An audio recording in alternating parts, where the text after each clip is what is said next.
매일 성경 묵상을 돕는 해설 가이드입니다. 안녕하세요, 묵상 코치입니다.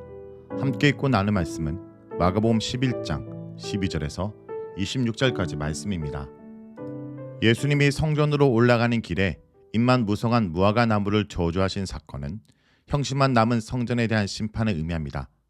다음날 말씀대로 말라버린 무화과 나무를 통해 예수님은 제자들에게 기도의 능력을 교훈하십니다. 12절에서 14절을 보겠습니다. 12절에서 14절은 무화과 나무를 저주하시는 내용입니다. 예루살렘 입성 둘째 날 약 3km 정도 거리의 베다니에서 도성으로 향하기 시작했을 때 예수님이 시장했다고 마가복음은 보고합니다. 마가복음에서 유일하게 예수님의 배고픔을 언급하고 있습니다. 마가복음은 무화과 나무에 관한 이야기 사이에 성전 청소 사건을 끼워 넣은 것은 그가 여러 번 사용한 문학적 기법입니다. 독자들이 발견하게 되는 것은 열매 맺지 못하는 무화과 나무와 성전에서 했던 예수님의 행동입니다. 그러나 또한 더 넓게는 예수님의 정체성과 권위를 나타내는 이야기가 한 겹 더 둘러싸고 있는 것을 보면 더 복잡한 샌드위치가 형성됩니다. 그렇다면 오늘 본문 11장 12절에서 26절은 이스라엘이 메시아를 알아보지 못하는 것과 하나님의 심판이 연결되어 있는 것을 드러내게 됩니다. 무화과 나무의 저주 이야기는 분명히 상징적으로 이스라엘과 하나님의 심판을 보여주는 이야기입니다. 무화과 나무가 이스라엘을 상징하는 것은 분명합니다. 열매 맺지 못하는 무화과 나무와 포도나무의 이미지가 구약에서 자주 이스라엘의 영적 실패를 나타내는 메타포로 사용되곤 합니다. 예수님이 무화과 나무가 열매를 맺을 때가 아닌데도 열매가 없다고 저주했다고 마가복음은 친절하게 밝히고 있는 것은 예수님의 비이성적인 행동을 강조하려는 것이 아니라 이 행동이 무화과 나무 자체를 향하고 있는 것이 아니라 이스라엘 향한 상징적 행동이라는 것을 보여주는 것입니다. 다음은 15절에서 19절을 보겠습니다. 15절에서 19절은 성전을 깨끗게 하시는 내용입니다.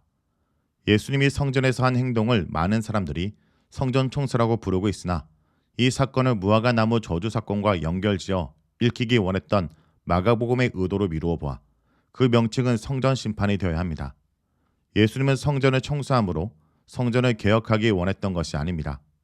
그는 마치 구약의 선지자들이 말로 한 예언들을 사람들이 들으려고 하지 않을 때 행동으로 보여주었던 것처럼 성전을 향한 하나님의 심판을 몸소 행동으로 보여준 것입니다.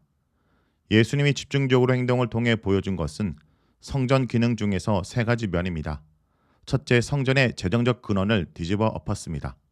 만약 성전의 기능을 가능케 하는 재정이 끊어진다면 성전의 제사와 제사장들의 역할은 끝이 나게 됩니다. 둘째, 제사에 쓸 짐승을 사고 파는 것을 중지시켰습니다. 만약 이 짐승들을 살 수 없다면 제사가 중단될 것입니다. 셋째, 성전의 물건을 가지고 성전 안을 왕래하는 것을 중지시켰습니다. 성전의 물건, 즉 직기들을 가지고 지나다닐 수 없게 되면 모든 의식들이 중단될 것입니다. 요약하면 성전 기능에 사형 선고를 내린 것입니다. 그의 행동은 성전을 향한 하나님의 심판을 몸소 보여준 것입니다. 예수님의 행동에 이어 그의 가르침을 보면 왜 그의 행동이 하나님의 심판인지가 분명해집니다. 먼저 이사야 56장 7절의 인용은 56장 1절에서 8절에 나와 있는 하나님의 성전에 향한 본래 의도를 보여주는 것입니다.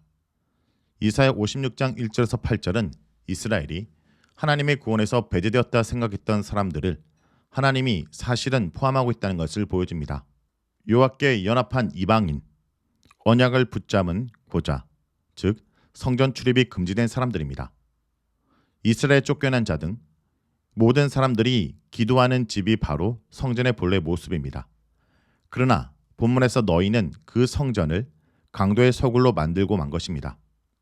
예레미야 7장 11절에서 이 구절은 성전에서 사두개인들이 취하고 있었던 부당한 이익과 상거래를 비판하는 말씀으로 이해되곤 합니다.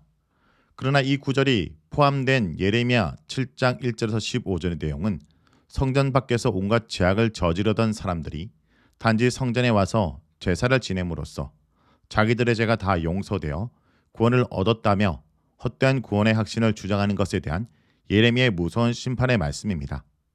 그들은 마치 강도들이 온갖 범죄를 저지르다가 자기들의 서굴로 돌아와 안전하다고 느끼며 쉬던 것과 같이 성전의 제사 시스템에 의지하여 성전 밖에서 하던 행동들은 고칠 생각도 안 하면서 안식을 찾으려고 했던 것입니다.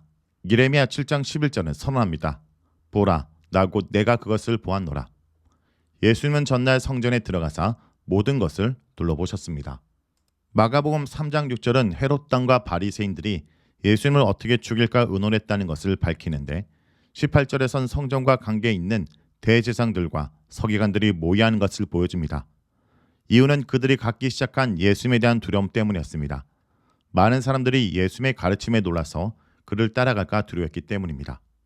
고난주간의 둘째 날이 끝나고 예수님과 제자들은 성 밖으로 나와 아마도 베다니로 돌아갔을 것입니다. 20절에서 25절을 보겠습니다. 20절에서 25절은 기도의 능력을 가르치시는 내용입니다.